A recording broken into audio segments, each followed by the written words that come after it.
Okay. Thank you. I should be drinking coffee and not herb tea so I can stay awake. It's Tuesday, so it must be Portland. Anyway, it's about my 6th visit. Once I went out to the Oakland airport, said I'm ready to go to Portland, and they said you can't, there's an ice storm up there. And Reverend Toll had arranged for me to speak here and at his Presbyterian church or Episcopal church in Milwaukee and so on, and I went back to Berkeley for the night.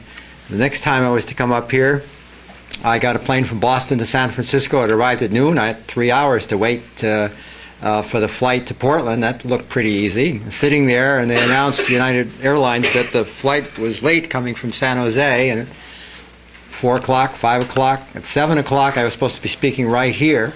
The woman next to me said, "Why are you going up to Portland?" I said, "Well, I'm speaking at a Presbyterian church right now." So 10 o'clock came, and United flew us to Las Vegas. My baggage had gone on to Portland. They put us up overnight in some dowdy old hotel that's seen its better days, full of slot machines on the ground floor, and you could hardly get through the slot machines to the registration desk. And then the next morning, some other airline flew us to Portland, and I missed the talk here and the talk the next morning in Milwaukee, but did make the Oregonian with about 5 other good folks, including Reverend Dick Toll. And I'm particularly appreciative of the work Jennifer's done on very short notice, remarkable, and the people she's working with here, and her long-suffering spouse John, Reverend Moiso, Dick Toll, who put me in touch with Jennifer. She hasn't forgiven him yet. He's over in Jerusalem now, and Elaine Kelly, who works with Friends of Sabile, and the Nelsons and others who've been very helpful, the Hansons and so forth, taking me, rushing me around town. And I never get to see the Rose Garden when I'm in Portland, so I really need to come for a day extra of Powell's books. Anyway, I'm an American Jewish human rights activist, and at some point I'll ask Diane, who's been kind enough to pass some material around, and I didn't bring many copies of this, but this is to prove to you that I do exist. It's a story in the Boston Globe recently. I want to touch on 5 things: the question of values approaching this issue, something about the history, the current situation, including terrorism and human rights, the U.S. policy in the area, and then what's to be done, which is the key question. These are all sort of lectures in and of themselves, and I'll try to do this in 20 or 25 minutes without losing you and without stumbling over my words, because really one needs to have as much time or more for discussion than for one more person speechifying. My wife refuses to go to hear anybody talk for more than 15 minutes, and I think she's smart. Unless it's a Dan Berrigan or somebody who keeps you awake and on your feet. And Dennis Kucinich, whom I heard, who's not only very good on this issue, but a lot of issues, is a very dynamic speaker and someone who has a very holistic approach, speaking of politicians who won't get to the White House. So, Search for Justice and Equality in Palestine, Israel is a human rights peace group that believes and states on our letterhead that justice for Palestinian Arabs and security for Israeli Jews are interdependent and not mutually exclusive. In other words, the two peoples will swim together or sink together, hang together or hang separately, as Ben Franklin put it, or more eloquently, as Martin Luther King Jr. put it, we have to learn to live together as brothers and sisters or we'll perish together as fools. And it seems to me that if you believe in God as a Jew or a Christian or a Muslim or what have you, or you're thinking about whether you believe in God like Unitarians, all people are supposed to be equal in God's eyes, and under the law and legal systems, they're supposed to be treated equally. So Jews and Palestinians, Israeli Jews and Palestinian Arabs should be treated equally under the law and seen as equal human beings. So it shouldn't be seen as a zero-sum game, not that there's going to be a winner or loser. They're both going to lose or they're both going to win. And that seems to be an approach that we need to take, and everybody needs to be encouraged to take that approach. I think we need to say to supporters of Israel and Israeli policy and the Jewish community and the Christian coalition, fundamentalist community and so forth, politicians, that we need to support Palestinian rights for 2 reasons. First, that they're an end in and of themselves. They're just as important, their rights, as the rights of Israeli Jews. No more so, no less so. Okay? Because if you think Israeli Jews are more important than Palestinians, you're an anti-Palestinian or Israeli chauvinist. And if you think Palestinians are more important than Jews, you're a Palestinian chauvinist or an anti-Semite or what have you. Second thing is that if we believe that this is not a zero-sum game, that they're both going to win or lose together, that the rights of Palestinians are a means to the end of security and the rights of Israeli Jews. So even if you don't care about Palestinians, you should be concerned about their rights, because that's the means to the end of securing rights for Israeli Jews, whether it's in one state or two states or 2.5 states or what have you. My wife says don't tell more than one Jewish joke, and I'll just tell one. But there's the story of Rabbi Cohen and his good friend Father Murphy. So they were good friends. Rabbi Cohen's on his deathbed. Father Murphy rushes in and says, Josh, this is terrible. And Josh Cohen says, Father Murphy, Sean, please convert me to Catholicism. And the priest says, I don't want to do that. That's crazy. You've been such a good, devout Jew all your life. I insist. He converts him to Catholicism. The priest exits. David Cohen rushes in. The son says, Dad, you've been a good Jew all your life. What are you doing? Converting to Catholicism on your deathbed. So the father says to his son, he says, look, if I have to go, it's better it's one of them than one of us.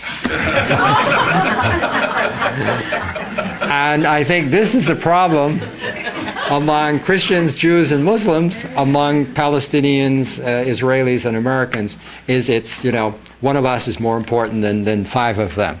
And this ethnocentrism and exclusivism rather than inclusivism among the Abrahamic religions, the chauvinism among nationalisms, this we have to struggle to overcome, sometimes within ourselves, but certainly within the policies of the respective governments that are involved. And George Orwell said that the nationalist not only does not disapprove of the crimes of his own state, but has remarkable capacity for not even hearing of them. And this, I think, is a serious problem. So there's quite a different story about a rabbi with a student, where the student says to the rabbi, Rabbi, when do we know when the darkness, the night ends and the dawn breaks? Is it when we can tell the difference between a wolf and a dog? No. And nor, says the rabbi, when we can tell the difference between a pear tree and an apple tree. And the rabbi says we can tell when we can look at the person in front of us, at that person's face, and see neither black nor white, but that person is a brother or a sister. And until that time, we will continue to walk in the darkness. So unless you have this mindset, I think, it's hard to deal with the issue. Now, the issue historically, most Americans come in the middle of the story. And they have to go back and realize that at the turn of the century, Palestinian Muslims and Christians were about 95% of the population. And they were promised by the British and the French and Woodrow Wilson, through his 14 points, that they would have self-determination. They helped throw the Turks out. And suddenly they found themselves saddled through the League of Nations with British and French mandates in the Middle East. And the British mandate, which incorporated the Balfour Declaration, the League of Nations gave the British a mandate over Palestine. The Balfour Declaration consisted of the British government telling the World Zionist Organization that Her Majesty's government looks with pleasure or supports the idea of a homeland for the Jewish people in Palestine, Jewish national home, provided it didn't infringe on the civil and religious rights of Palestinians. Well, Woodrow Wilson sent a commission to look into the matter called the King-Crane Commission, and they discovered one of them was in the oil business, the other was the president of Oberlin College, and they discovered that overwhelmingly Palestinian Muslims and Christians, the 95% of the population, wanted their independence, that they weren't willing to accept being turned into a subject people, a minority in their own society, and that the Zionists planned to use force if necessary, British force if possible, their own force down the road, to impose a Jewish state on the indigenous population.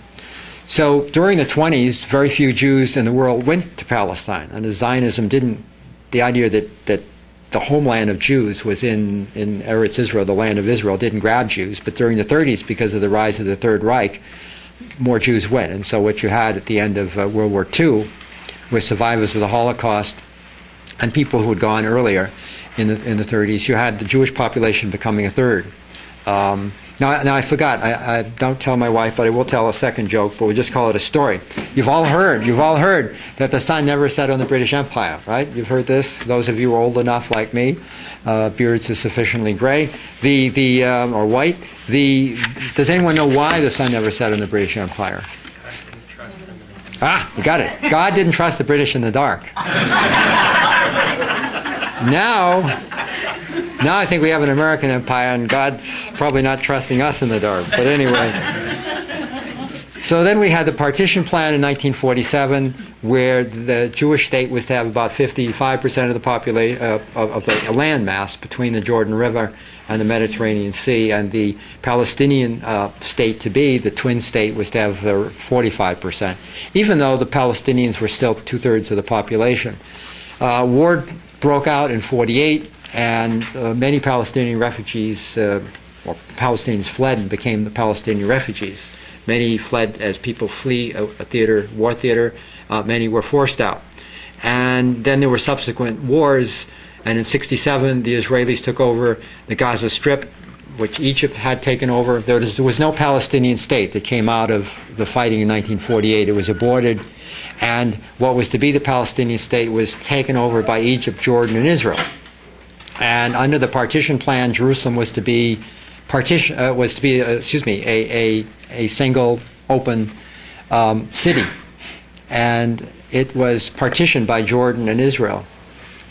And the Jordanians took what became known as the West Bank, and the Egyptians took what was known as Gaza. And in 1967, the Israelis threw out the Egyptians and the Jordanians and took over East Jerusalem, which from Jordan, the West Bank. They took over the Gaza Strip from the Egyptians, and these became known as the occupied territories after 1967.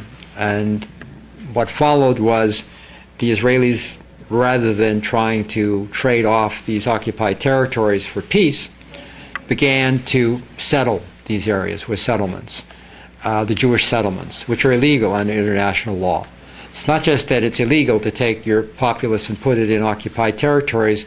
The process involved confiscating land and diverting water resources from the indigenous Palestinians.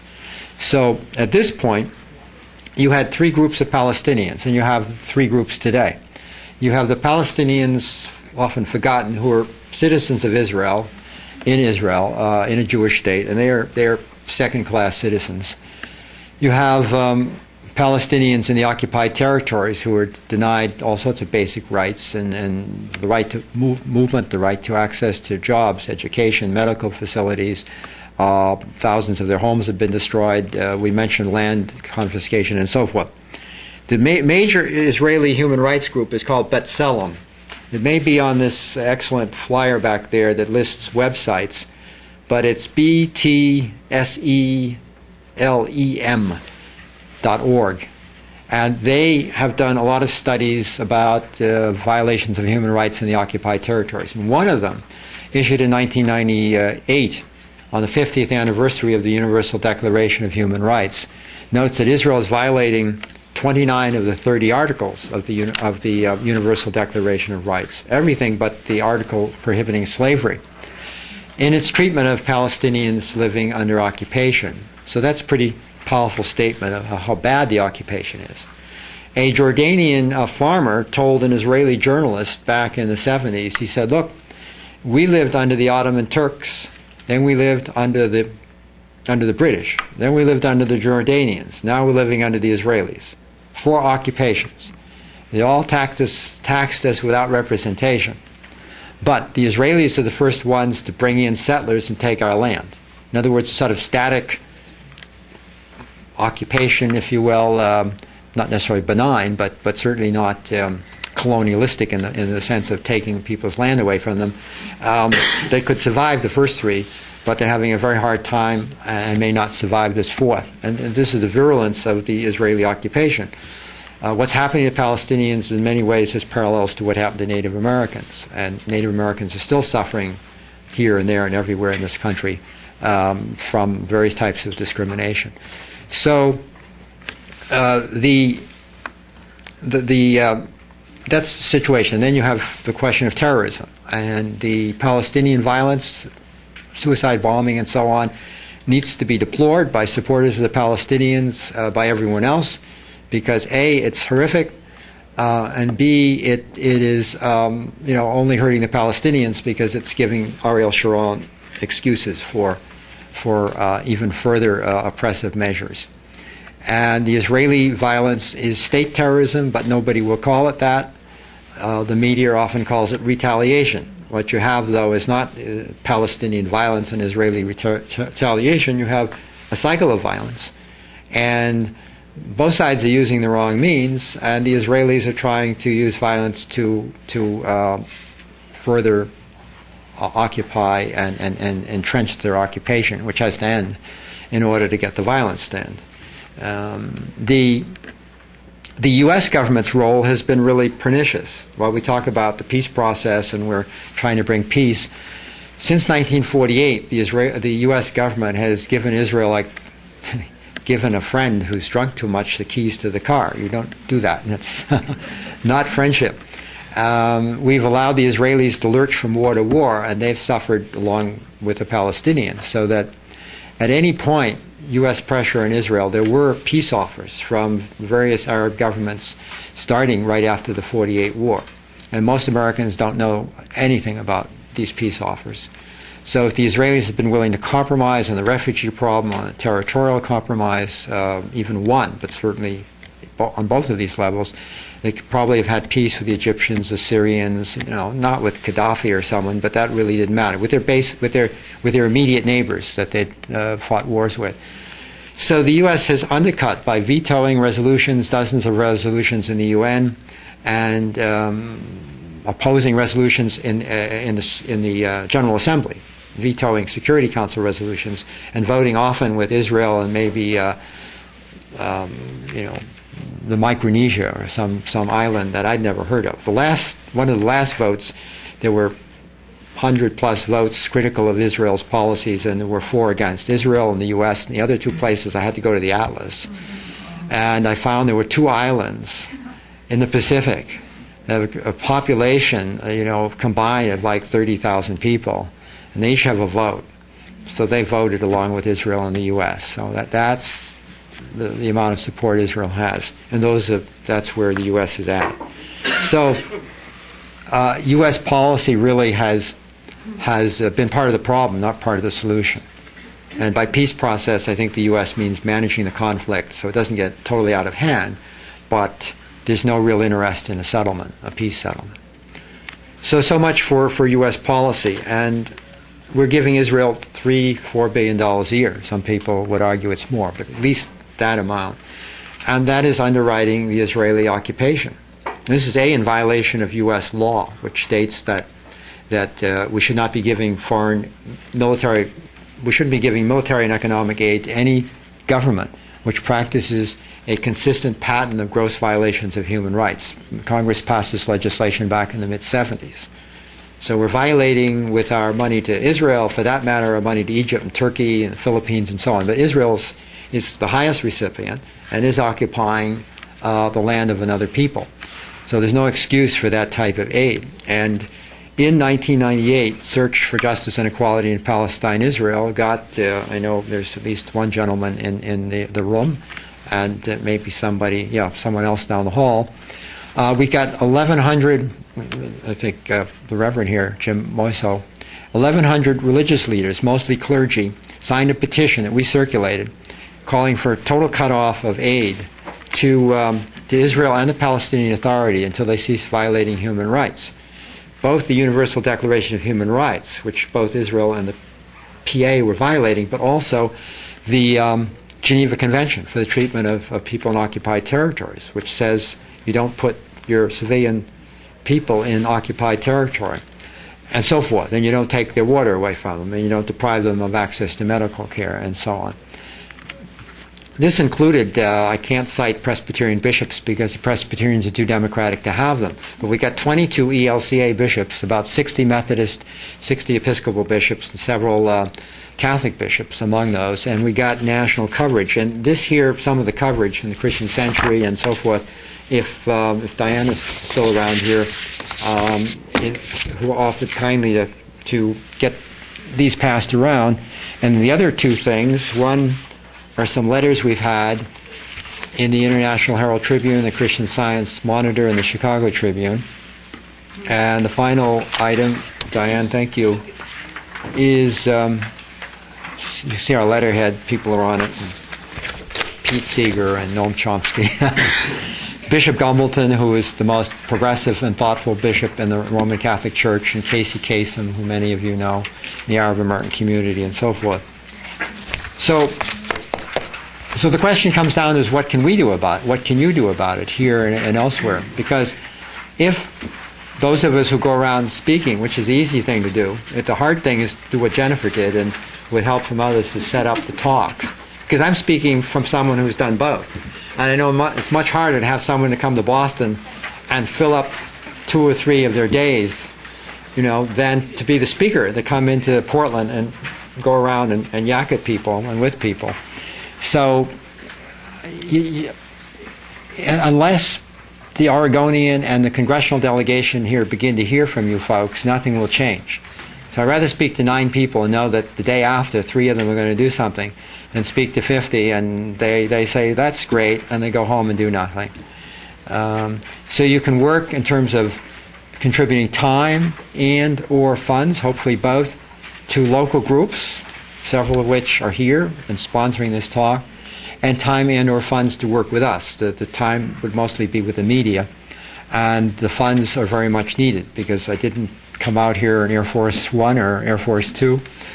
And my wife always says, well, you go out to the West Coast and people say that's great what you have to say, but then they don't support the work. And because I'm able to work full-time, I've gone to 50 major newspapers in this country, 1, 2, 8 times, 4 or 5 times, met with Oregonian editors. And you have to be able to get on a plane and go and do it. And you have to know whom you're going to talk to, and you have to know what to say. Just like you couldn't run this church without professional people working full-time, several of them on staff.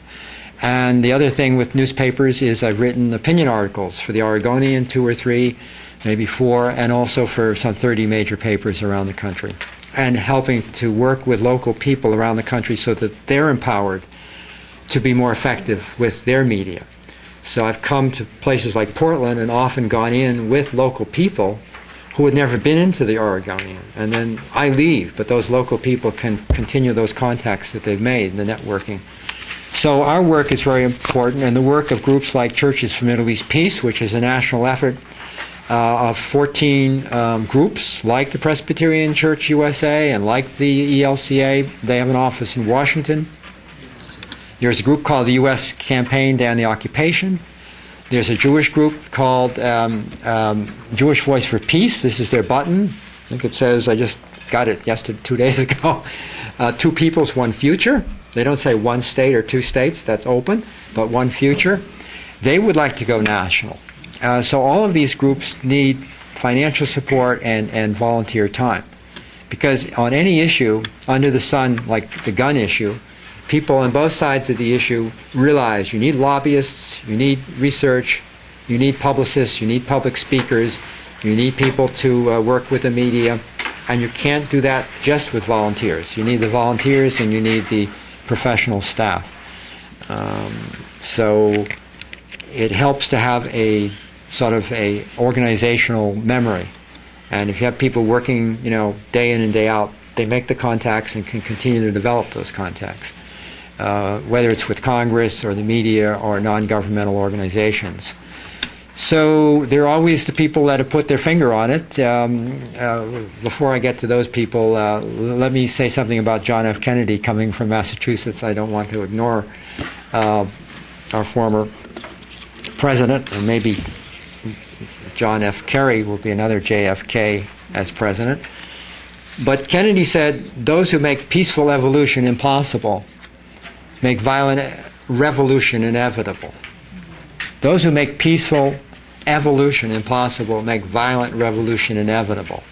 The United States, our government, has blocked efforts by Palestinians to achieve their rights peacefully through the UN, through the international community, and really pushed them to the point, some of them, where violent revolution is what they turn to. And this would have been what was happening in South Africa, where even Nelson Mandela and the African National Congress was beginning to turn to violent acts because they had despaired of nonviolence achieving their rights. They were getting no support from the international community. And the U.S. has never pressed the Israelis to recognize Palestinian rights and to work out an equitable agreement. Certainly blacks in the South, if they hadn't gotten the support of the federal government, the judiciary, the executive and legislative branches, there would have been more and more calls for violence because nonviolence is not achieving anything. So our government is really the worst enemy of the Israelis, and certainly the worst enemy of the Palestinians, creating hostility in the Middle East that feeds terrorism, and wasting taxpayers' money, or worse, taking taxpayers' money and helping the Israelis oppress Palestinians and lead to the condition where Israelis are blown up on buses. So our government is harming the American people, the Israeli people, and the Palestinian people, and others beyond that. So that's the problem, is changing our government, because that's the cause of what's happening out there are the symptoms. The root cause is U.S. policy. And until you begin to descend on your members of Congress and your media and your churches and get the churches to do more than just pass a resolution and encourage Jews to speak out, who are doves but still in the closet, and realize that it's hard for Jews to speak out because there are a lot of pressures on them, internal pressures, conflicts, and also external pressures. But there are hundreds of rabbis in this country that support Rabbis for Human Rights, which is a group in Israel that's going out and trying to block bulldozers and so on. And the other quotes I want to leave you with, Pope Paul VI said, if you want to work for peace, work for justice. And you've probably seen that bumper sticker. That's a great bumper sticker. And Edmund Burke, in pre-feminist days, and so I won't clean up his language, said, all that's necessary for the triumph of evil is that good men do nothing. Some feminists would say there are no good men. But leaving that aside, I won't get into that argument. I think we have to realize that the talk that I give, the discussion we have, is the appetizer. The main course is, what do you do tomorrow? Because if it washes over you and not much changes, I may have changed some attitudes, but if it doesn't translate from attitudes into public action in the public domain, then all I'm doing is creating a larger silent majority, or maybe a silent significant minority. There are some very active people here in Portland. I'm very impressed. A lot of them, when I would come here 5 or 8 years ago, there wasn't that level of activity. And I think they're ahead of the people in Seattle, even though it's a bigger community, and I'll be there tomorrow. But and I'll tell them, you ought to measure up to Portland and get going, and you ought to bring people up from Portland to train you and all that. Unless there's unless the people who are committed here, that number is double, triple, quadruple. Nothing. You need a critical mass. You need a quantum leap in the number of people involved. And there are many things you can do without ever leaving your house. One more body at a demonstration is probably less important than you're picking up the phone and calling the Oregonian and thanking them for something. They need positive input and feedback, or being constructively critical. If you don't want to talk to anyone, call them at 8 p.m. when they're not in their office and leave, a thoughtful message. Not too long, but tell them what's on your mind. So anyway, I appreciate this. I've gone over my 25 minutes and would welcome your questions and comments. You've been listening to Ned Hanauer, founder and director of Search for Justice and Equality in Palestine, Israel. In a moment, we'll return to the question and answer session from the presentation. Search, which has been active since its founding in 1972, seeks to improve American media coverage of the Arab-Israeli conflict by disseminating information about the issue and by urging journalists to cover the conflict accurately and to support a just peace in editorials. To find out more about Search and its work, please visit their website at www.searchforjustice.org. And now we return to the question and answer session from the presentation. Ned Hanauer spoke in Portland, Oregon on April 13, 2004. The first question was about a report in the Israeli English daily newspaper Haaretz, which forecast what will happen when Israeli Prime Minister Ariel Sharon comes to Washington. The forecast is that President Bush is going to come down hard in support of what Sharon is doing, in support of the withdrawal from Gaza, and a vision of a final settlement that does not move the main settlement blocks in the West Bank. How can we use this kind of event, the visit by Ariel Sharon, to pull people together, to focus our work into some kind of action, rather than to become dispirited by this visit? Yeah, well, there could be some demonstration outside some federal office tomorrow. There'll be a report in the Oregonian. Maybe people can respond to that. You might try to see whether the public radio station here, KOPB or whatever, will do something. And I talked to how many of you belong to churches where the congregation might have a speaker that hasn't so far had one, or a program? There are also all sorts of groups. University, what is it? The American Association of University Women, the World Affairs Council, the United Nations Association, and all sorts of groups, Rotary clubs, because you've got a good many qualified, capable people that can speak, but somebody has to open doors for them, get them speaking engagements, and then try to get the people that come committed to do something, or at least to say, yes, I'd be glad to work in my congressional district. How many of you would be willing to contact your member of Congress? Okay? It's going to be more effective than if I call Representative Fazio or Senator Wyden or whatever. So there are a lot of hands went up. Anybody who doesn't think they can, or what reason would anyone not talk to their representative? One member of the audience commented that even non-citizens can always write letters and simply not mention that they're not Americans. Yeah, right, exactly.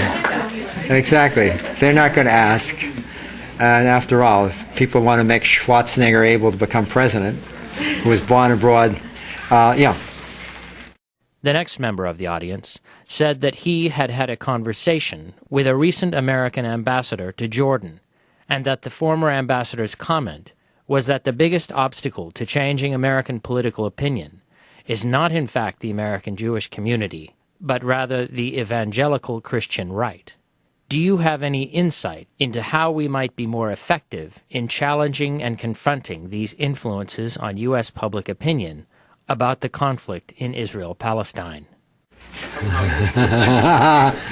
Well, there was a Methodist theologian who once said, look, Ned, you can't deal with these people. They're wired in a certain way, hardwired, and you can't get through to them.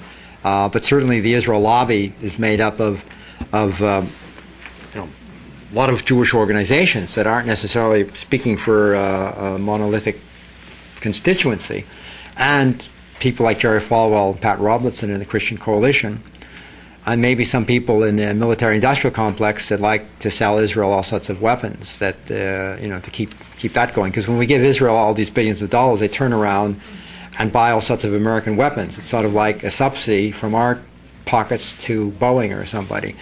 And but it's very hard. You have to have people in the evangelical. We're talking about the fundamentalists, not all evangelicals, as you know. You probably have to find some people in that community who understand the issue, and then get them talking to other people. Because I don't speak, and I'm not sure whether you speak their language that one can relate to them. But so you have to write off certain places in the Bible Belt, maybe. But a place like Oregon, which doesn't, have a huge fundamentalist community or a huge Jewish community, it ought to be a place where you can turn around a lot of the members of Congress with a lot of diligent organizing. Yeah. The next member of the audience commented on an editorial in the New York Times about the Gaza withdrawal.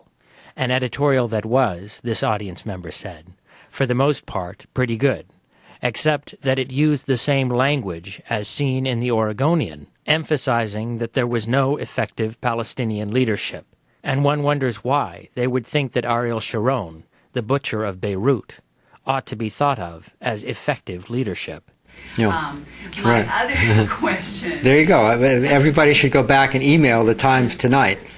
100 words or less to letters at nytimes.com and say, that if they're going to talk about whatever Arafat, that they ought to talk about Sharon.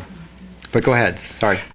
The other question raised by this member of the audience was about the candidates for president in the 2004 election. Local organizers have been brainstorming on how people engaged in these issues might influence John Kerry, because they feel that they have no chance of influencing George Bush.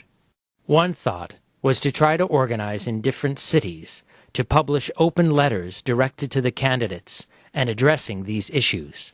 For example, an open letter published in our daily newspaper.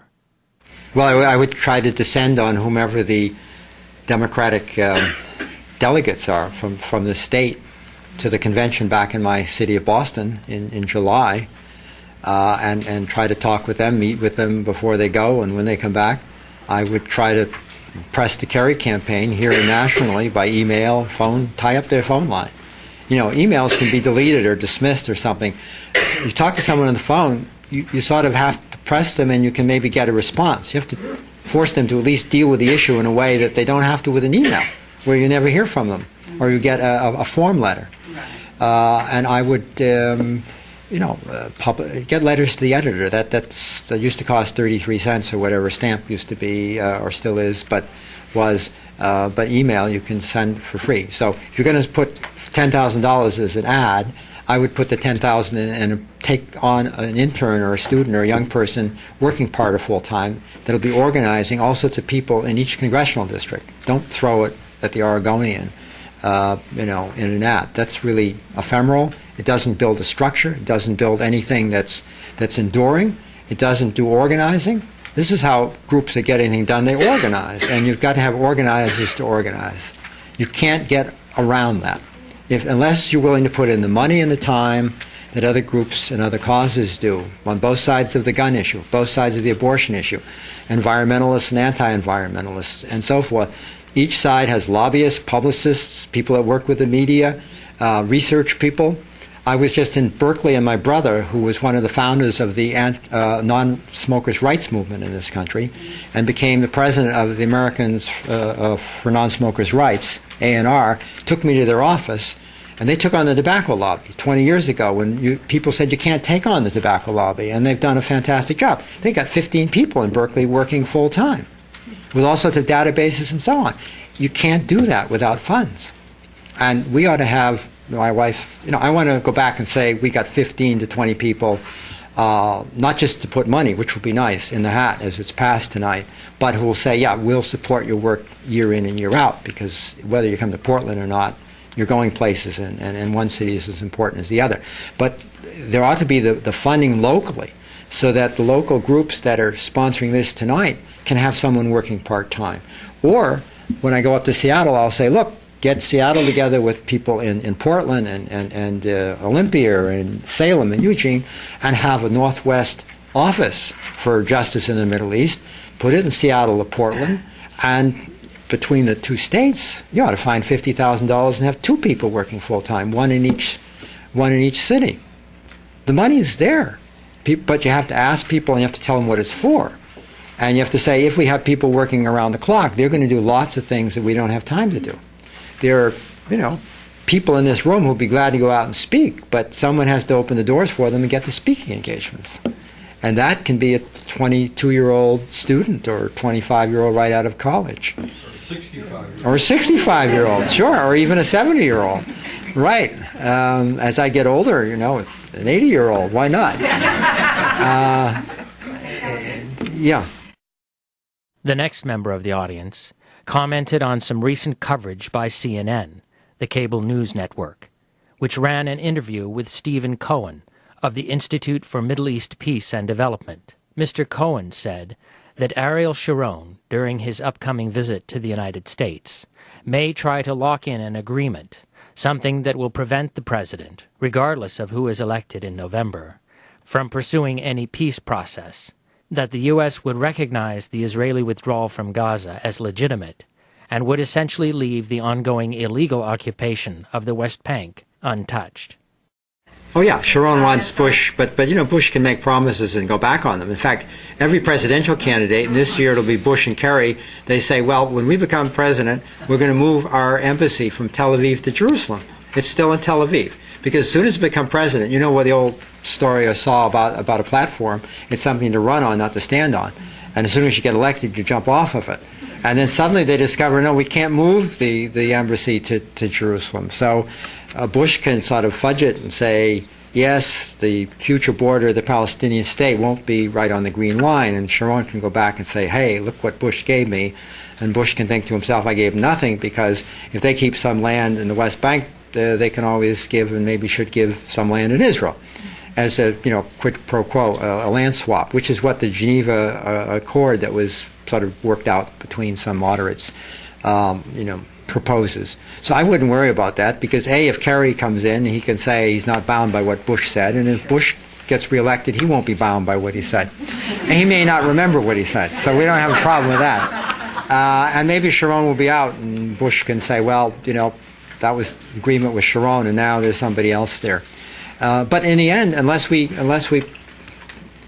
whatever Bush does, we can't control tomorrow or the day after tomorrow. But we have to work to be organized to the point where 5 days after tomorrow, 5 months after tomorrow, we can begin to have a bigger impact. And that's why I think it would be great if you began to have, say, truth squads. Every time a member of Congress comes back here to speak, you have people passing out flyers and sitting in the audience to ask questions about, well, why are you giving Israel this blank check of billions of dollars when the state of Oregon has, I think, the highest poverty rate in the country? I was shocked to hear that. And, problems with schools and health care and so on. And the money is just giving Israel a blank check to terrorize Palestinians and bring on more Palestinian violence and terrorism. So are you representing the state of Israel or the people of Oregon? And if you begin to press members of Congress, after a while they may feel embarrassed, because you're then exposing this stupidity in front of audiences time and time again. And I'm remembered of Senator Packwood, who, when he would come back to the state, was met with signs about how he was a groper and a womanizer. And I think at one point, finally, he was afraid to come back to his own state, and then he, retired or something. So you really have to realize that most members of Congress, you can't convince them on the basis of fact or justice. You can only convince them that they can take a stand, if they do believe it's the right thing to do, and get away with it because you have organized enough. So people went to see Franklin Delano Roosevelt once, and they pleaded their case, and then they were silent, and he said to them, "You've convinced me. Now go out and pressure me. Because you may have convinced me that 2 and 2 makes 4, but until I can get away with saying it is, I'll say it makes 5 as soon as I leave the privacy of this office here." So even the best-intentioned member of Congress, you really have to dialogue with them to let them know 2 and 2 makes 4. But if they get that far, then you have to make it possible for them to act on that. And if they refuse to say it makes 4, then you really need to use more stick than carrot, I think, because then you've got to sort of embarrass them into taking a better position.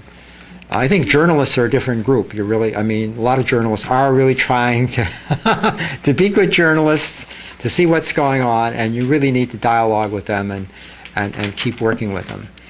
But members of Congress, their bottom line is, can I get reelected?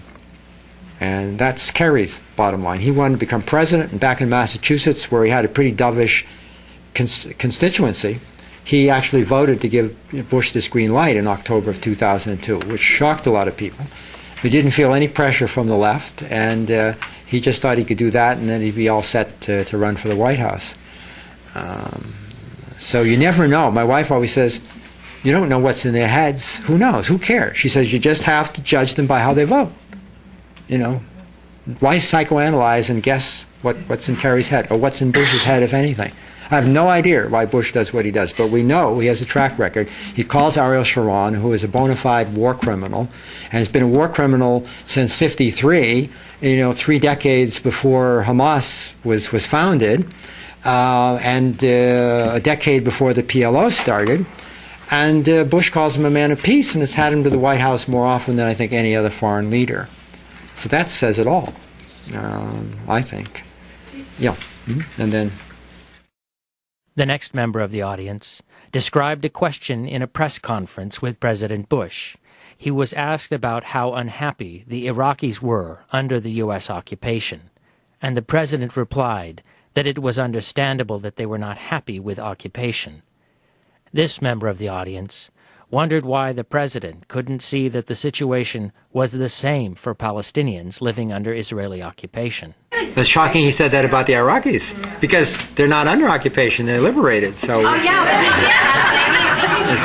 I think that he needed... catch him on His that. problem was Cheney wasn't there to be... Yeah, exactly, Actually said, well, yeah. I wouldn't be on- It's I wouldn't be dangerous happy to let him loose. under occupation either.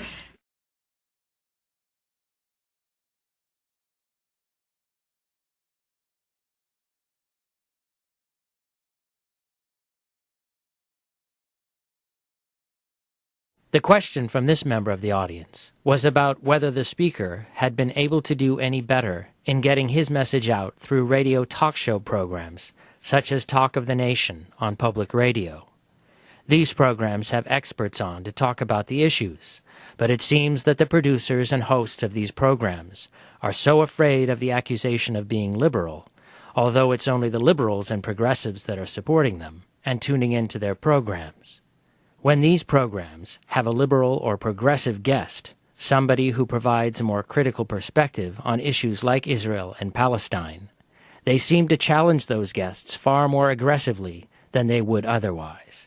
Really On this issue, they put on hard. some Palestinian academic and some Israeli academic, or a couple of retired U.S. ambassadors to the Middle East, and they try to calibrate it so it's very cautiously balanced, and very seldom do they get points of view that go beyond the sort of received wisdom.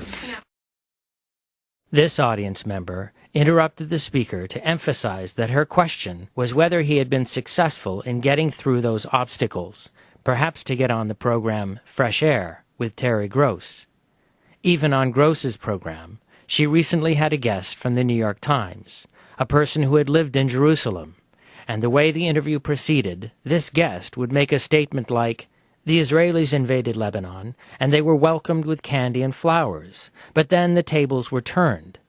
But this one-sided commentary proceeds without providing any history. Well, I've had a little success, and there are other people working on the media, but I think it has to be stepped up to a higher level. There have to be people that press, say, here KOPB, is it? Yeah. Well, there are two. There's Oregon Public Broadcasting. Yeah, that's Is the one that radio? I think, yeah. And press them to have local programming on the issue, and also to ask All Things Considered and Morning Edition and so forth to have points of view on that usually aren't on. They can interview me, but there are 50 other people they could interview. But they have to hear from more and more people, nationally and locally. So if you don't like what Jim Lehrer's program does, pick up the phone and ask me what their direct dial is, or call and find out from your local PBS station here. So they begin to hear from people. Because if they only hear from the Israel lobby, I went around the country since the 70s, and over again, journalists here and elsewhere would say, "Ned, you're the first person to come in, either ever or for several years, to talk about Palestinian human rights. We've heard from umpteen different pro-Israeli groups. And where are the Arab Americans here in Seattle? Where are the Jews that think like you in San Francisco? Where are the Presbyterians and the Episcopalians and the Lutherans here in Denver?" And I'd say, "Well, they're here." And that night I'd go out and have dinner with them, and they'd complain to me that the press was biased. And I'd say, "Well, no wonder. They never hear from you people." So, the Oregonian has to hear not from the same 3 or 4 very active people here, but from 6, 10, 15, 30 people. Not berating them, but trying to get them new information and criticizing them constructively. And you had a question? The next member of the audience asked if there was any value in having a sense of why the United States government persists in supporting Israel. On what grounds does the United States justify having the kind of presence that it has in the Middle East, in particular when confronting the media coverage of these issues? We've been talking about this as a global issue, and it is a global issue. But, this member of the audience wondered, what are the other strings that are attached to this? This member of the audience said that she does not see Israel as a kind of puppet of the United States, and she wondered about the need to better understand why the United States continues to provide support to Israel, in spite of the many reasons, which seem overwhelming, to see this aid as counterproductive to U.S. interests. What accounts for this? What are the other factors that account for the continuing U.S. support for Israel? No, well, if you go to a journalist and you say, if you go to a journalist or a member of Congress, either. Both. yeah, well, there's a different dialogue. I think basically you want to say that our support of Israel is counterproductive in terms of U.S. relations with the Arab and Muslim worlds, and is making the more hostility to the U.S., which can feed into more terrorism against Americans. That the money we're giving to Israel needs to be spent in this country or in the third world where people really need it. That this diplomatic and political and military support we give Israel and financial support is helping the Israelis oppress Palestinians, and it's giving everyone the idea that the U.S. has a double standard when it comes to human rights. Why should the Iraqis abide by UN resolutions but not the U.S.? It's helping the Israelis stumble from war to war and destroying the Israeli economy. Everybody loses. Now, you can get into discussion, are we doing this because the Israel lobby is forcing us to, or because the military-industrial complex wants to sell weapons, or because Israel is a surrogate policeman the way the Shah was, but then when he went down the tubes, we put more, behind Israel. But once you start speculating like that, you're likely to alienate the journalist or the member of Congress because they won't agree with you, or they might not agree with you, and in the end, it's beside the point. The Oregonian should be saying that Sharon has to abide by international law, and the U.S. has to insist on that. And why, Bush isn't saying that, who knows? But as my wife would say, we see what he does. And what he does is bad. But it seems that we bad policy. do the same thing over and over again. Our government. How many years? Yeah, well, that's because we've never built up a counter-pressure. Why were the politicians all lackeys of the tobacco lobby? Because there was never a counter-pressure. And if, you've got Congress, you've got a lot of members of Congress that just do whatever the Israel lobby wants, and you've got other members of Congress that are sort of racist. They look at the Israelis as sort of Europeans living out in the Middle East, and the Arabs as dirty Muslims and third world people, and they don't like us, and we shouldn't like them, and so on. So you've got a variety of reasons. Somebody told me here that somebody in one of these congressional offices had very sort of racist views towards Palestinians, but you can't go in and start calling these people racists. You just have to work around that. I looked at my notes and realized that my history lesson totally skipped over the Oslo Accords, which were a real problem because there was nothing in there to say settlements had to stop, not to speak of being removed. So the Oslo Accords, the Israelis drove truck through all the loopholes, and Arafat was taken to the cleaners. And then there's Camp David, where Barak pretty much said, well, we'll keep 78%, which we have. Now let's discuss dividing up the 22% that's left for you Palestinians. And he didn't give the Palestinians much of anything. And if anybody should have been chastised, it was Barak, not Arafat. So much for Oslo and Camp David. Yeah. The next member of the audience commented on the issue of suicide bombers. Recalling the famous scene from the film The Battle for Algiers, this member of the audience suggested that if the Palestinians were to offer to stop suicide bombings in exchange for getting tanks and helicopters and jet fighters, the Israelis would not likely go for that.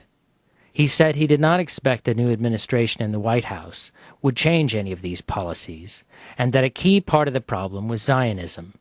He also said that he didn't believe that the policies were the result of any great love or support for Jews, and that many of the people who support the U.S. policies are anti-Semites. It's very much the same set of interests that drove U.S. policy in Iraq. It's all about oil, the vast energy resources of the region, and it's all about imperialism. They're the same reasons that Britain is over there as well. It's all about protecting their own interests. the interests that formulate and drive the foreign policies of these powerful countries. This member of the audience said that he believed the way forward was one country, one secular state, where Arabs and Jews can live together. Yeah, well, that may be the future because it's harder and harder to envision a viable Palestinian state. And I was sort of a binationalist 40 years ago, and that may be the best type of ultimate and possible arrangement. And I agree with you. One can't get overly moralistic about suicide bombs. When you look at the American people who dropped bombs in Hiroshima and Nagasaki, the Japanese weren't occupying us at that point. They were on their knees, so to speak. They had not forced millions of Americans into Canada and Mexico, and there weren't millions of Japanese settlers here, and so on. So the Palestinian situation is desperate. But despite that, any Palestinian who's thoughtful about it, like Hanan Ashrawi, and I think Arafat himself, will say, A, the suicide bombings are despicable, and B, they're giving the Zionists and the State of Israel the wherewithal to discredit our aspirations and to make it easier to sort of frighten the Israeli people into letting Sharon do whatever he wants to in the name of security. So the suicide bombing should be opposed on the moral level and on the question of practicality, if you will. And what you have is that Hamas would like to undercut moderate Palestinians, and Sharon likes to undercut moderate Palestinians and destroy the moderates in Israel, and they feed each other, Sharon and Hamas, so that it polarizes both peoples and undercuts any moderation and makes it harder, if the U.S. cared, which it doesn't seem to bring the parties together. But I'd like to draw the analogy with South Africa. If the international community hadn't forced the apartheid government to recognize the rights of the weaker party, the black South Africans, it'd still be apartheid. So you can't just say, which some Americans say is, well, let the Israelis and Palestinians negotiate and solve their own problems. A, Sharon doesn't want to negotiate because he doesn't want to compromise. And B, they can negotiate for 50 years while the settlements continue to increase, and there will be no Palestinians left to be represented by the negotiators. So when a stronger party is oppressing a weaker party, you have to have pressure on the stronger party to drop the might makes right approach and to go for a settlement which incorporates right and is based on law and human rights. That's what we have to ask of the U.S. government, to press the Israelis to recognize Palestinian rights. Exactly what happened very belatedly, because we were supporting the apartheid government. The U.S. helped, I think, jail Mandela. Most Americans don't know that. But eventually we got around to pressing the leadership in South Africa to give far more than we're asking the Israelis to do. They didn't give, they didn't have a two-state settlement in South Africa. They turned things upside down. So the blacks in a single state, mind you, are now overwhelmingly the majority when it comes to, one person, one vote. All that we're asking the Israelis to do is to give the Palestinians 22% of this area. That's nothing compared to what de Klerk and the South African whites were asked. Yeah. The next member of the audience observed that what really turned around the struggle in South Africa was the use of boycotts. It was the use of boycotts, pressure on corporations doing business in South Africa, increasing the visibility of the links between these corporations and the apartheid regime, that began to influence the South African government. Do you have some companies here based in Oregon that The audience member followed up by suggesting that there is a need to pressure legislators as well, but asked the speaker if he had any suggestions or ideas about how to structure boycotts in this case, strategies for a boycott campaign. Well, there are boycotts and pressures on Caterpillar that sells the Israelis these huge bulldozers. There were pressures on McDonald's, on Starbucks, Burger King, with lesser or greater success. But these are often very limited, like, don't have your Burger King outlets in the West Bank because that's occupied territory. Well, I think the Israelis in the West Bank, the settlers, and Burger King can survive without a couple of Burger King outlets in the West Bank. And I think this is, again, dealing with little symptoms. And you have to get to the core of the matter, which is the massive support the U.S. government, on our behalf and our name, is giving to the State of Israel. And if in the process you want to boycott Burger King, that's good. It's good for your health. And, yeah. The next member of the audience commented that one of the most monstrous aspects of the conflict between the Palestinians and the Israelis is that since Eisenhower's administration, the weapons supplied by the U.S. to the State of Israel, the tanks, the helicopters, the jet bombers, guns and ammunitions, have been used against Palestinian civilians. Eisenhower's administration had effective rules that prevented these weapons from being used against Palestinian civilians. Since Eisenhower, every subsequent U.S. administration has allowed the Israelis to use U.S.-supplied weapons against the Palestinians. This ought to be an issue not just in every presidential campaign, but in every conversation about this conflict, about the State of Israel. Why do the Palestinians have suicide bombers? The reason is that those are the only weapons that they have to resist the occupation. Right. I think there's legislation that really should prevent cluster bombs, from being sold to the Israelis, because they've used them against civilian targets. And of course, helicopters and so forth. I think Amnesty International called for cessation of selling these attack helicopters to Israel. Again, I mean, that's important to raise, but it's got to be in the context of we need to end the occupation, because if you end the occupation, then this isn't going to happen. Because in the end, the Israelis can make their own helicopters. They're pretty advanced technologically. In fact, they have some people in their high-tech industry and the arms industry that say we want to develop our own weapons and not be dependent on American weapons and so forth. So yeah, I think one needs to say this to, for instance, in the leaflet that you pass out when members of Congress from this state go around speaking. Why are we allowing U.S. weapons to be used to kill civilians? Sure, I would throw that right in. Yeah, please. The next question asked the speaker to talk about the amount of private Jewish money that is being sent to Israel and how that affects U.S. policy. Well, there's a lot, but 30 years ago, if you're an old fellow like me, you remember the days where the money going from the Jewish community dwarfed it, or the pro-Israeli community dwarfed it, U.S. government money. It's the other way around now. The American Jewish community, the groups that support Israel, give a fraction of what the U.S. taxpayer gives. So there may be some supporter of Israel here who sends $100 over there, and he picks your pocket for 50 and everybody else's pocket here, and in the end, far more is going. And then the fundamentalists. There are fundamentalist churches, as Dick probably knows, and others here, who are giving money directly to settlements. This is all God's plan, and they may be giving more money to the settlements knowingly than private American Jewish groups who are more apt to give,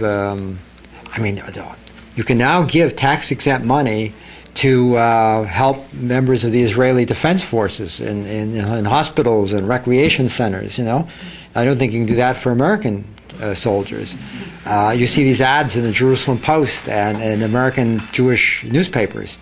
So, and these things shouldn't be tax-exempt.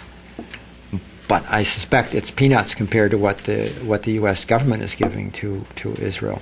All of these things combined. Let me see if somebody back there. The next member of the audience described one justification of Israeli government policies. She said that her Jewish friends had said that even though it seems that there are human rights abuses by the Israeli security forces and violations of international human rights law, the reason that Israel has to do these things is that this is a very atypical war, and that the enemy that Israel is fighting are the civilians, and that is why you see the heavy-handed tactics by the Israeli military. This member of the audience asked the speaker to comment on that justification for Israeli policies. She went on to comment on the Israeli government's use of terrorism as the trump card. The Israeli government insists that they will not talk, will not negotiate, until the terrorism, the bombings and suicide attacks come to a stop. And yet Arafat is powerless to stop these attacks. Yeah, exactly. But people, we talked with the Vietnamese while the fighting went on. In most conflicts, talks go on and the fighting goes on. The idea of the talks is to end the violence. So there's no excuse for not talking. Second of all, Israeli violence is much more lethal, kills far more people, and it's done. I mean, there are now over 500 Israeli, maybe up to 1,000 Israeli reservists who refuse to serve in the occupied territories.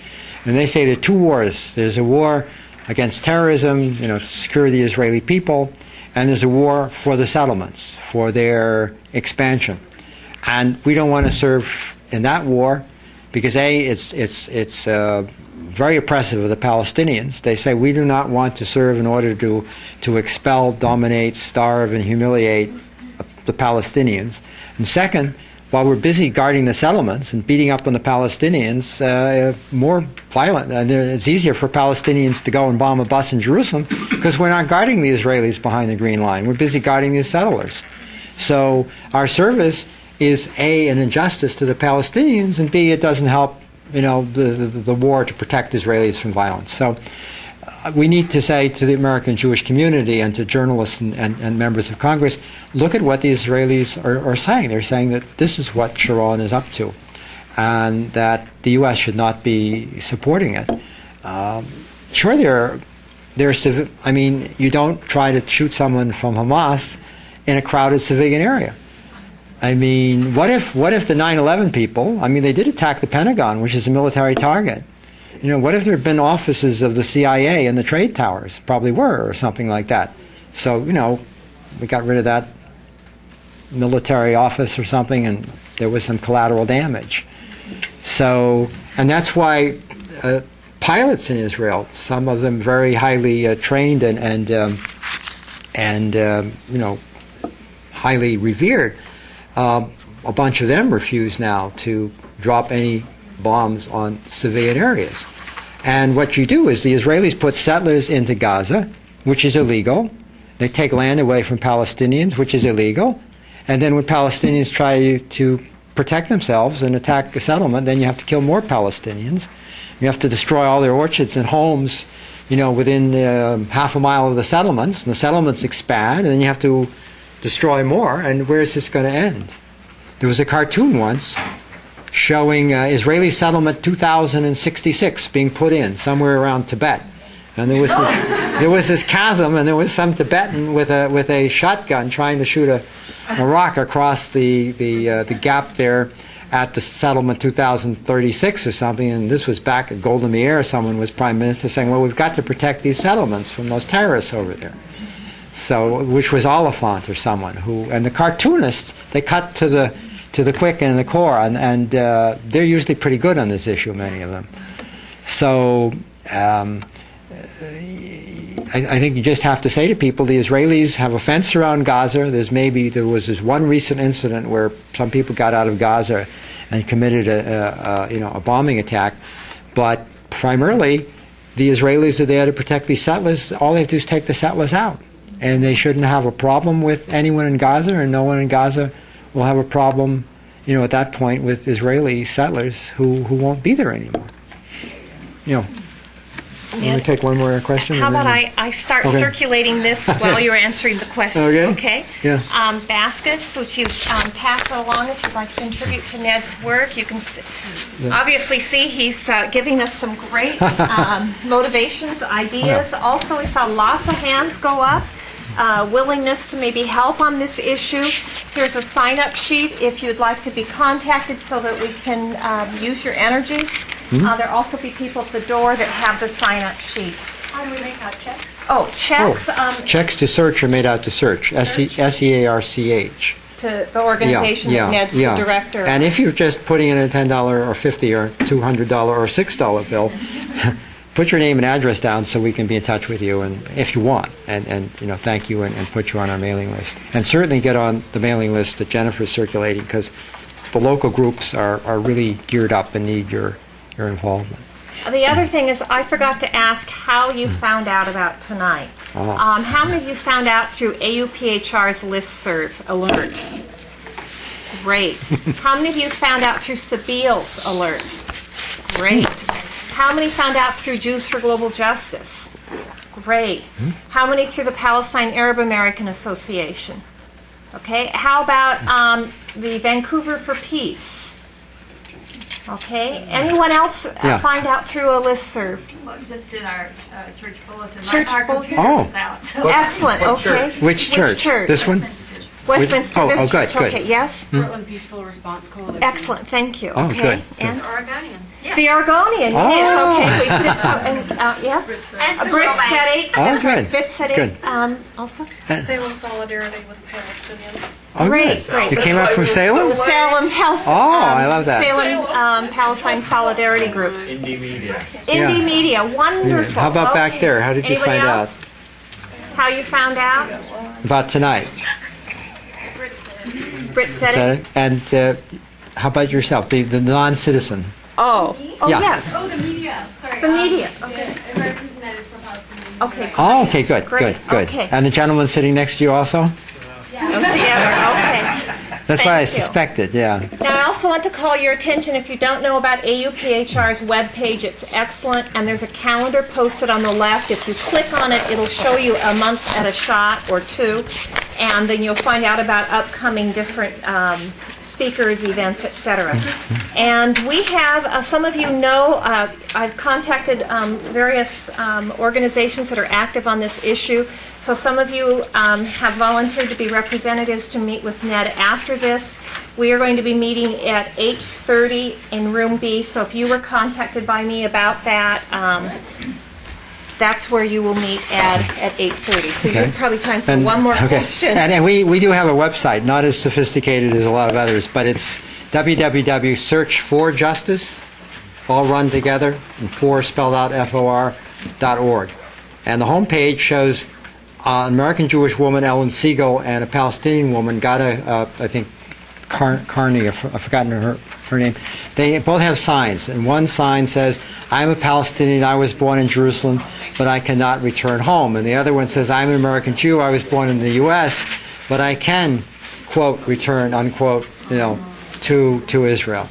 They had this picture taken in 1973 in front of the Israeli embassy in Britain. 25 years later, they returned to the exact spot, 1998, was it, I think, and had the exact same picture taken. And I think it's the second picture where the hair is graying, which is on our homepage. And that really tells it all, that the law of return is used to bring Jews from Portland or anywhere else. Anyone here who wants to convert to Judaism can then rush off. And the right of return is denied to indigenous population despite international law and repeated UN resolutions. The next member of the audience observed that the speaker had emphasized that the main problem we face is U.S. government support for Israel. Apart from the role of the media and apart from Congress, what is your understanding of the reasons for Bush's support for Israel? Well, I think it's a mixed, multi-causal reason, and it varies from member of Congress to member of Congress, and newspaper to newspaper, and president to president. I mean, I think Kennedy had his reasons, and Clinton had his reasons and pressures, and Bush and so forth. I don't think Bush is exactly doing things for the same reasons that Clinton did, and so on. So I'm not a psychoanalyst. And unless these people leave their memoirs, and we're not really privy to them, or they're not necessarily going to. In the psychology of our government. No, I'm not sure why Bush is supporting Sharon. I think for various reasons. One, because he wants to support, and he's under pressure from the Christian right and the Israel lobby, Christians and Jews. Two, because he thinks this is a way to contain Islamic radicalism and hostility to the U.S. Three, it's a way to help control oil resources. Four, maybe his own personal belief in God comes into this, and his understanding of the end of days and Armageddon and all of that. I don't know whether he is a member of the United Methodist Church, which certainly isn't where Jerry Falwell is. But where Bush is, I don't know where he is. And maybe Laura doesn't know where he is. So all we can see is what the man does. We're back to my wife's wisdom. We know what he does, and that's wrong, and that's got to be changed, and the reasons are all speculative. But we know that in one, from one member of Congress to another, the reasons may be largely this and a little bit of that, and another member of Congress it's a reverse. Some of them are thinking of used to think in terms of the Cold War. Israel is a surrogate, like the Shah of Iran and the Saudis. We control the Middle East through our friends and the Turks. Others were maybe not thinking in those terms. They were thinking we need votes from the American Jewish community. And so again, yeah. The next member of the audience described a meeting with Oregon Congressman David Wu. One of the congressman's aides said that Congressman Wu was sympathetic to Israel because he felt that Israel was like Taiwan and that the Palestinians were like China. Really? Well, but that does, I don't doubt that. But that doesn't mean that really that's what Wu thinks. There's what they say and what they really think. And the next member of the audience observed that the typical member of the U.S. Congress doesn't have an overall vision for anything. Right. If you compare them to members of the French Parliament or the German Bundestag or the British Parliament, they're pretty ignorant bunch. And Another member of the audience argued that these members of Congress certainly know what could hurt them, and they believe that if they show any lack of support for Israel, their re-election chances will be hurt. Yeah, but that's why we need to show them that they can say 2 and 2 makes 4, because they don't know we're here. The next member of the audience recounted a story of Harry Truman, who, when asked about his support for Israel and the impact on his Arab constituents, replied that he had no Arab constituents. There were none, right. But now Bush knows that if he loses the support of the Muslim community, which he's losing, he's going to have even more trouble winning Michigan. I mean, he lost Michigan last time, and he's going to have no chance to get it back. And it may hurt him in Florida or in other places. And then you get a lot of members of Congress that just have racist attitudes towards Muslims and Arabs and people in the third world. And then there's some benighted ones, or at least there used to be, who thought that Israel was sort of David fighting Goliath. There were all these Arab countries, and if we don't support Israel, get pushed into the sea. Now, if you really still believe that, you're really sort of living in a time warp. Let me see if there's someone, and I want to get to you, that hasn't asked a question yet. I think these two women, you and behind. The next comment from the audience was that there may also be some residual sympathy for the Jewish community from the Second World War. Sure, guilt. I'm sure there are a lot of Lutherans that are still wrestling with the fact that Luther was a raving anti-Semite, and the Lutheran Church has just gotten around to apologizing, especially if they're German Lutherans, as opposed to Scandinavian Lutherans. They have to deal with that, and they have to deal with the fact that their rabbinical friends, or Jewish friends, may wonder about them. Are you anti-Semitic if you're criticizing Israel? This member of the audience also commented on the dwindling Christian population in Palestine.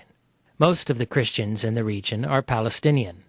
Those that could get out have gotten out. Recently, Franciscans have been having trouble getting visas. Yeah, they're not getting visas. Are not getting visas. So then, are there Franciscans here? They ought to be out in the streets protesting, and other Catholics. This member of the audience commented that she thought Christians in the U.S. would be concerned about this, but it seems not to have gotten any significant attention. Well, you can ask yourself, why was it that an American Jew had to come along to get 1,100 Christian leaders, one rabbi thrown in, to call for a cutoff of U.S. aid to Israel? Huh? Why did I have to chase after bishops? It needs to come from the Christian community, and you need to press your leadership. I can't sit in the Lutheran bishop or the Episcopal bishop's office if they refuse to say anything, but the Lutherans, Episcopalians in Portland and Seattle can do that. Or at least, try to press them in a more polite fashion to say something, because, Jews in this country are concerned about the Jewish community in existence over there. Why shouldn't Christians be equally concerned, especially since it's a population that's dwindling so quickly? Yeah, of course. The next member of the audience asked the speaker if he thought divestment was a strategy worth pursuing. It sort of died down. I think it's worth trying. But I mean, I wouldn't spend a huge amount of time if I were a professor at Harvard trying to get Harvard to divest from some company somewhere. They're never going to get that far, but it can be used as a consciousness raiser, as a way to expose what Israel's doing. But meanwhile, that professor at Harvard ought to be trying to talk to people in Congress. One member of the audience explained that a divestment campaign doesn't have to target companies, but that such a campaign could target investment in Israeli bonds. Oh yeah, I mean, there are states that invest in Israeli bonds, like Ohio. And they take the money, the pensions of civil servants, teachers and so on, public employees, and they invest them in Israeli bonds, not in the state of Ohio. It seems to me that's a scandal. And what is the state of Oregon doing where is it investing money? Do you even know whether it's investing in Israeli bonds? The next member of the audience commented that the divestment campaign against apartheid had been primarily a mobilizing tool, and in fact did not bring significant pressure on companies. The pressure on those companies came from two directions. First, the South African economy started going into serious decline because of the internal resistance. It's possible that a similar thing may be happening in Israel today. The difference is that the U.S. was not spending $4 billion a year to support South Africa. The second factor was the strategy by divestment campaigners to persuade city governments to not buy from companies that had links to the apartheid regime in South Africa, so that there was a serious decline in business revenues, not a decline in investors, but a decline in sales. The lesson seems to be that if you want to influence the policies of the Caterpillar Corporation, we ought to work to get the city of Portland to refuse to purchase any equipment from that company, rather than work on shareholder resolutions or retirement funds to divest from Caterpillar shares. Yeah, and also the city of Portland doesn't buy goods from Israel or trade with Israel or something. Yeah, right. Yeah, that's a good point. And so somebody needs to research all that for Portland. The next question from the audience was from a member of Jews for Global Justice. He said that the issue of money was where Jews for Global Justice parted ways with many other Jewish peace groups. Like Jewish Voice for Peace, Jews for Global Justice supports the cutoff of U.S. military aid to Israel until there is an end to the occupation. For many Jewish groups that are opposed to the occupation, the idea of cutting off money raises fears that such a move would threaten the existence of Israel, fears that the Jews would be driven into the sea, and these fears persist in spite of the fact that Israel has nuclear weapons and that its military is one of the most powerful in the world, and certainly is overwhelmingly dominant in the Middle East. This member of the audience said that for him it was crucial that we talk about the money, that we advocate a cutoff of this financial support. This is essentially the amount of money that Israel needs to keep this occupation going, to maintain and expand the settlements and the infrastructure, the system of bypass roads and highways that connect the settlements to one another and to Israel, to the country that exists inside the Green Line, inside the pre-1967 borders. This is the money that pays for the settlements, that bought the bulldozer that killed Rachel Corrie. It's an important matter of principle, a matter of conscience. Yeah, it'll force Israelis to say they can't have their cake and eat it too. They can't have the occupation and a viable economy. Just as South African whites was probably the business community, Afrikaner and English, that turned against apartheid and said, we want to have a good economy and have all this investment trade, and we can't have that. Our cake and eat it too and keep apartheid. And they were the ones that probably undercut apartheid. And the people in Israel that are in high tech and so on and are involved with the international economy, those are the people who will be the first to turn against the occupation if they realize that that their businesses and the economy are going down the tubes. Not Guilt works like guilt. Yeah. Exactly. Well, I think I probably need to close the meeting, but I'm very grateful. One more question. The next member of the audience asked the speaker whether a particular claim she had heard was truth or propaganda. She said that it had been said many times that the true goal of the Arab nations, not just Palestinians, but the Arab nations, is to wipe the state of Israel off the face of the earth. Well, the Arab League decided to accept Israel unanimously, and that was when or now it's maybe April of 2002, I think. So even Saddam Hussein and in Libya, that's trying to get back into the good graces of the West, agreed unanimously in essentially an agreement where Israel would leave the occupied territories, and the Arab world would not only recognize Israel but open up trade relations and diplomatic relations. So that's something that really, if people say that, one needs to respond. When people write letters that say the Palestinian schools teach Palestinian kids to hate Jews, and that's why there are suicide bombings, we need to be able to respond and say, hey, this is just not the case, that studies by Israeli and American social scientists have shown that the Palestinian schools are just as good as the Israeli schools when it comes to being reasonable about the other side. And when Jeff Jacoby writes a column in the Oregonian, and he's based with the Boston Globe, my home paper, and he makes these outrageous statements, you really need to go to the Oregonian, the public, the ombudsman, the public whatever he is, editor, and to the opinion page editor and say, you've got to ask Jeff Jacoby, where does he get this information? And if he gets it from the Israeli embassy, that's not good enough. Does he have any independent verification of all these outrageous claims he makes? And he makes this claim, but Israeli and American social scientists say exactly the opposite. And so in the end, papers should not be running Jacoby. I can't get away with that. If I say there are 500 Israeli reservists who refuse to serve, and Zionist groups, ask the Oregonian, where does Hanauer get this outrageous claim? I can, say, here's a website of these people. They exist. The Boston Globe even ran an editorial saying they're heroes, these 500 people, which was to the Globe's credit. So you've got to really press the journalists to do a better job, press members of Congress to represent you and not the Israelis or the Israeli government, and organize at the grassroots. So thank you very much. You've been listening to Ned Hanauer, founder and director of Search for Justice and Equality in Palestine, Israel.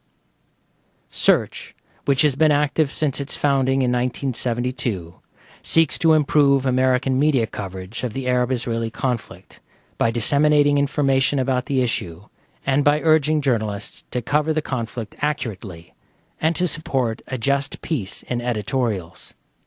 To find out more about Search and its work, please visit their website at www.searchforjustice.org. Ned Hanauer spoke in Portland, Oregon on April 13, 2004. 2 years after giving this presentation, on August 10, 2006, Ned Hanauer, a lifelong peace and human rights activist, passed away after a short illness. He was 68 years old. What follows is the memorial essay about Ned Hanauer posted at the Search website. Ned Hanauer dedicated his life to peace and human rights issues and worked in particular for reconciliation between Palestinians and Israelis. Realizing that this work required full-time attention as well as an organizational base, he left teaching in 1971 and in 1972 started the organization Search for Justice and Equality in Palestine, Israel. The mission of this organization was to inform members of Congress, journalists, and other opinion makers about aspects of the conflict between the Palestinians and Israeli Jews that did not always get a hearing in the political establishment and the media. In the early years of its existence, before the Internet, the organization published a newsletter, the Palestine-Israel Bulletin. In cooperation with Dr. Israel Shahak, the chairman of the Israeli League for Human Rights and Civil Rights, the bulletin brought many articles from the Israeli press that were critical of Israeli policies to journalists, members of Congress, and the general public. The lead article of the first issue published in February of 1978 was entitled, Israeli Settlements, Obstacles to Peace. In his writings and in his talks to American audiences, Ned Hanauer frequently drew a parallel between the fate of the Native Americans and that of the Palestinian people. Ned Hanauer's op-ed articles and letters to the editor appeared over the years in many newspapers and magazines, such as the New York Times, the Boston Globe, the Chicago Tribune, the Dallas Morning News, the Christian Science Monitor, USA Today, the International Herald Tribune, and Newsweek. Ned Hanauer stands in a long line of Jewish critics of Israeli policies, from Ahad Chaim, who believed that one cannot push the native population out of its homeland without resistance, to Martin Buber, who sought reconciliation of Palestinians and Jews, to Rabbi Elmer Berger, Israel Shahak, and many, many others too numerous to mention. His concern about the Palestinian-Israeli conflict dated back some 50 years. As a pacifist, he was committed to bringing about reconciliation between the parties by nonviolent means, something that Search consistently advocated. For the last 34 years, Search has carried out its work according to its motto. Search believes that justice for Palestinians and security for Israeli Jews are not mutually exclusive, but interdependent. Edmund Raz Hanauer was born on March 1, 1938, in Cambridge, Massachusetts. He earned a Bachelor of Arts in History from Dartmouth College and a doctorate in Political Science from American University in Washington, D.C. His dissertation, with the weighty title, An Analysis of Conflicting Jewish Positions Regarding the Nature and Political Role of American Jews, with particular emphasis on political Zionism, indicates his abiding preoccupation with the many aspects of this issue. Before forming Search, Ned taught political science at the University of Maryland European Evening Division, a program for the U.S. Armed Forces, and at Babson College in Wellesley, Massachusetts. This program was produced by pdxjustice Media Productions. To find out more about our work, please visit our website at www.pdxjustice.org. You'll find free streaming video and audio programs on a broad range of topics, including economics, globalization, war and peace, human rights, and science. Thanks for tuning in, and thanks for supporting listener-sponsored radio, public access cable television, net neutrality, independent bookstores, and all forms of grassroots, democratic, community media. Sean, please convert me to Catholicism. And the priest says, I don't want to do that. That's crazy. You've been such a good, devout Jew all your life. I insist. He converts him to Catholicism. The priest exits. David Cohen rushes in. The son says, Dad, you've been a good Jew all your life. What are you doing? Converting to Catholicism on your deathbed. So the father says to his son, he says, look, if I have to go, it's better it's one of them than one of us. And I think this is the problem among Christians, Jews, and Muslims, among Palestinians, Israelis, and Americans, is it's, one of us is more important than five of them. And this ethnocentrism and exclusivism rather than inclusivism among the Abrahamic religions, the chauvinism among nationalisms, this we have to struggle to overcome, sometimes within ourselves, but certainly within the policies of the respective governments that are involved. And George Orwell said that the nationalist not only does not disapprove of the crimes of his own state, but has remarkable capacity for not even hearing of them. And this, I think, is a serious problem. So there's quite a different story about a rabbi with a student, where the student says to the rabbi, Rabbi, when do we know when the darkness, the night ends and the dawn breaks? Is it when we can tell the difference between a wolf and a dog? No. And nor says the rabbi when we can tell the difference between a pear tree and an apple tree. And the rabbi says we can tell when we can look at the person in front of us, at that person's face, and see neither black nor white, but that person is a brother or a sister. And until that time, we will continue to walk in the darkness. So unless you have this mindset, I think, it's hard to deal with the issue. Now, the issue historically, most Americans come in the middle of the story, and they have to go back and realize that at the turn of the century, Palestinian Muslims and Christians were about 95% of the population, and they were promised by the British and the French and Woodrow Wilson through his 14 points that they would have self-determination. They helped throw the Turks out, and suddenly they found themselves saddled through the League of Nations with British and French mandates in the Middle East, and the British mandate, which incorporated the Balfour Declaration, the League of Nations gave the British a mandate over Palestine. The Balfour Declaration consisted of the British government telling the World Zionist Organization that Her Majesty's government looks with pleasure or supports the idea of a homeland for the Jewish people in Palestine, Jewish national home, provided it didn't infringe on the civil and religious rights of Palestinians. Well, Woodrow Wilson sent a commission to look into the matter called the King Crane Commission, and they discovered one of them was in the oil business, the other was the president of Oberlin College, and they discovered that overwhelmingly Palestinian Muslims and Christians, the 95% of the population, wanted their independence, that they weren't willing to accept being turned into a subject people, a minority in their own society, and that the Zionists plan to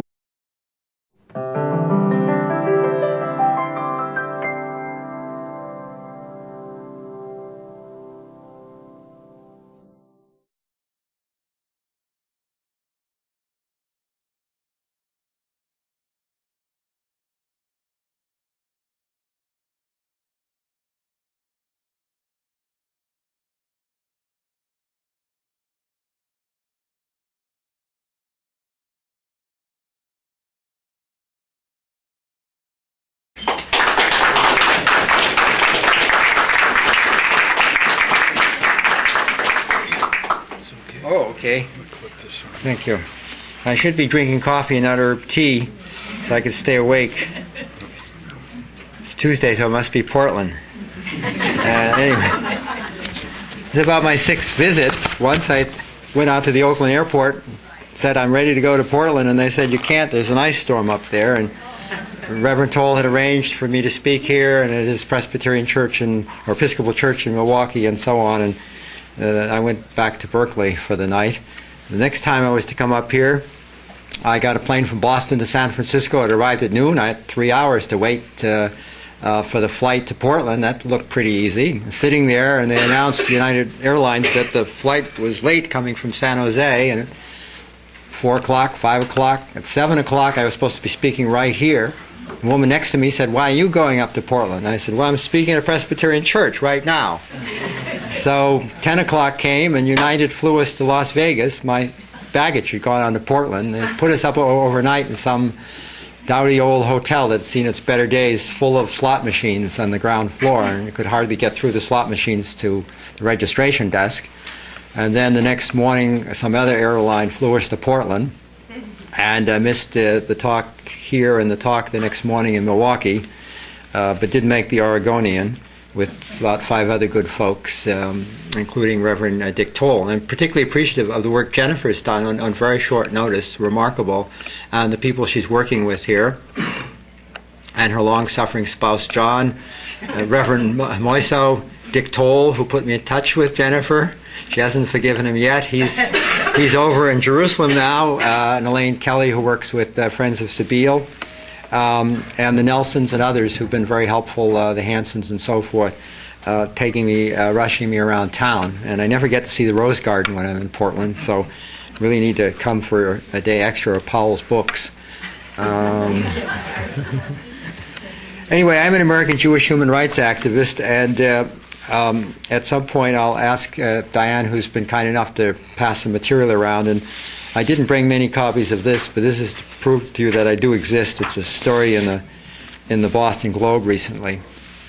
I want to touch on 5 things: the question of values approaching this issue, something about the history, the current situation, including terrorism and human rights, the U.S. policy in the area, and then what's to be done in Israel, in a Jewish state, and they are second-class citizens.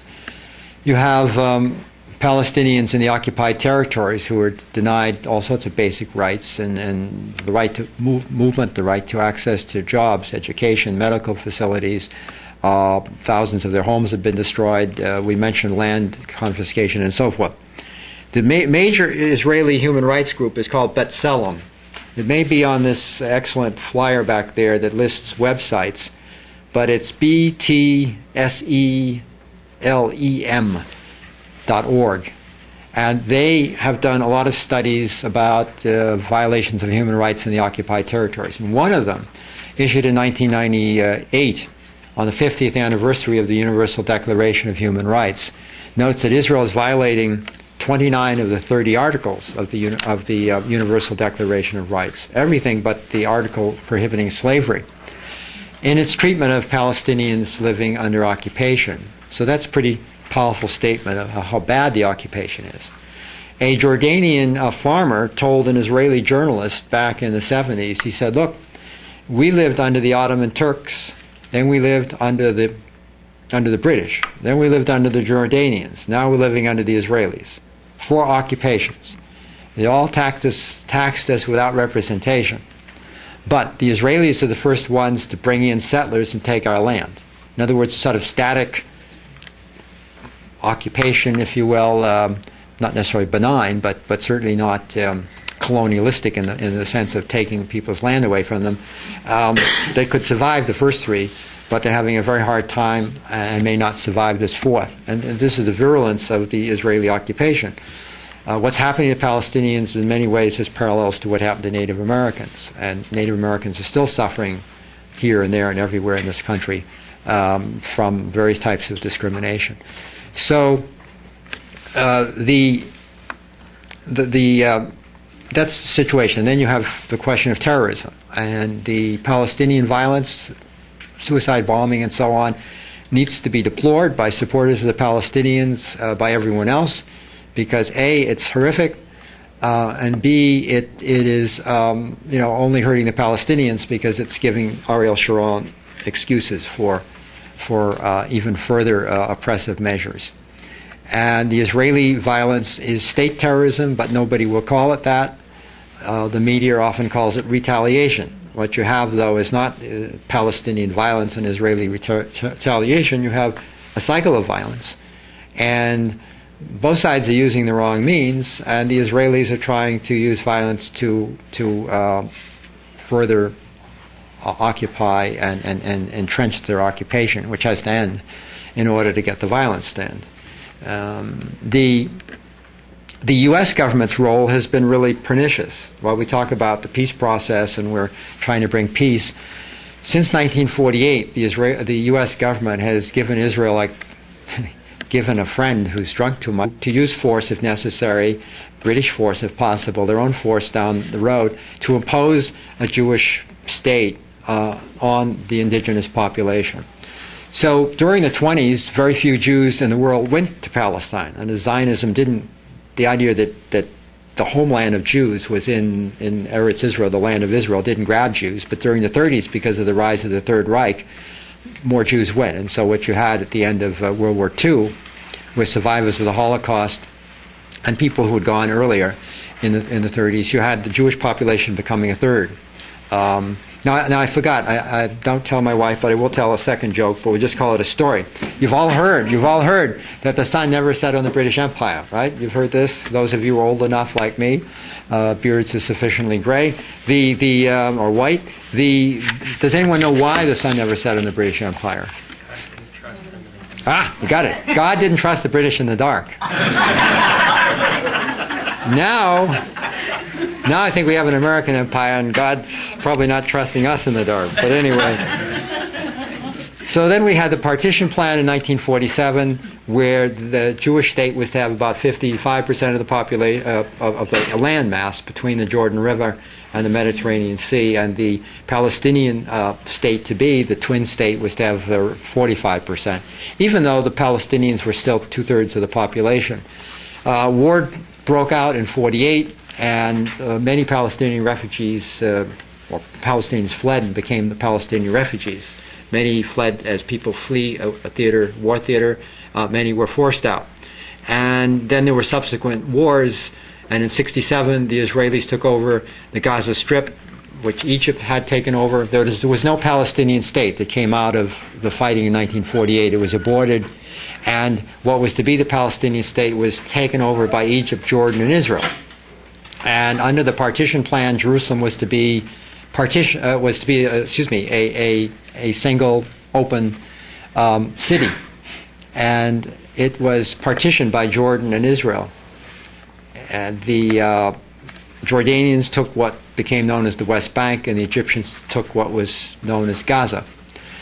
And in 1967, the Israelis threw out the Egyptians and the Jordanians and took over East Jerusalem, which from Jordan, the West Bank. They took over the Gaza Strip from the Egyptians, and these became known as the occupied territories after 1967.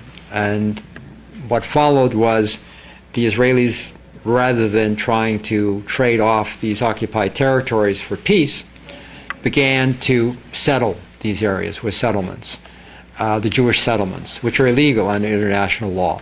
It's not just that it's illegal to take your populace and put it in occupied territories. The process involved confiscating land and diverting water resources from the indigenous Palestinians. So at this point, you had three groups of Palestinians, and you have three groups today. You have the Palestinians, often forgotten, who are citizens of Israel, which is the key question. These are all sort of lectures in and of themselves, and I'll try to do this in 20 or 25 minutes without losing you and without stumbling over my words, because really one needs to have as much time or more for discussion than for one more person speechifying. My wife refuses to go to hear anybody talk for more than 15 minutes, and I think she's smart. Unless it's a Dan Berrigan or somebody who keeps you awake and on your feet. And Dennis Kucinich, whom I heard, who's not only very good on this issue, but a lot of issues, is a very dynamic speaker and someone who has a very holistic approach, speaking of politicians who won't get to the White House. So, Search for Justice and Equality in Palestine, Israel is a human rights peace group that believes and states on our letterhead that justice for Palestinian Arabs and security for Israeli Jews are interdependent and not mutually exclusive. In other words, the two peoples will swim together or sink together, hang together or hang separately, as Ben Franklin put it, or more eloquently, as Martin Luther King Jr. put it, we have to learn to live together as brothers and sisters, or we'll perish together as fools. And it seems to me that if you believe in God as a Jew or a Christian or a Muslim or what have you, or you're thinking about whether you believe in God like Unitarians, all people are supposed to be equal in God's eyes, and under the law and legal systems, they're supposed to be treated equally. So Jews and Palestinians, Israeli Jews and Palestinian Arabs should be treated equally under the law and seen as equal human beings. So it shouldn't be seen as a zero-sum game, not that there's going to be a winner or a loser. They're both going to lose or they're both going to win. And that seems to be an approach that we need to take, and everybody needs to be encouraged to take that approach. I think we need to say to supporters of Israel and Israeli policy in the Jewish community and in the Christian coalition, fundamentalist community, and so forth, politicians, that we need to support Palestinian rights for two reasons. First, that they're an end in and of themselves. They're just as important, their rights, as the rights of Israeli Jews. No more so, no less so. Okay? Because if you think Israeli Jews are more important than Palestinians, you're an anti-Palestinian or Israeli chauvinist. And if you think Palestinians are more important than Jews, you're a Palestinian chauvinist or an anti-Semite or what have you. Second thing is that if we believe that this is not a zero-sum game, that they're both going to win or lose, together, that the rights of Palestinians are a means to the end of security and the rights of Israeli Jews. So even if you don't care about Palestinians, you should be concerned about their rights, because that's the means to the end of securing rights for Israeli Jews, whether it's in one state or two states or 2.5 states or what have you. My wife says don't tell more than one Jewish joke, and I'll just tell one. But there's a story of Rabbi Cohen and his good friend Father Murphy. So they were good friends. Rabbi Cohen's on his deathbed. Father Murphy rushes in and says, Josh, this is terrible. And Josh Cohen says, Father Murphy,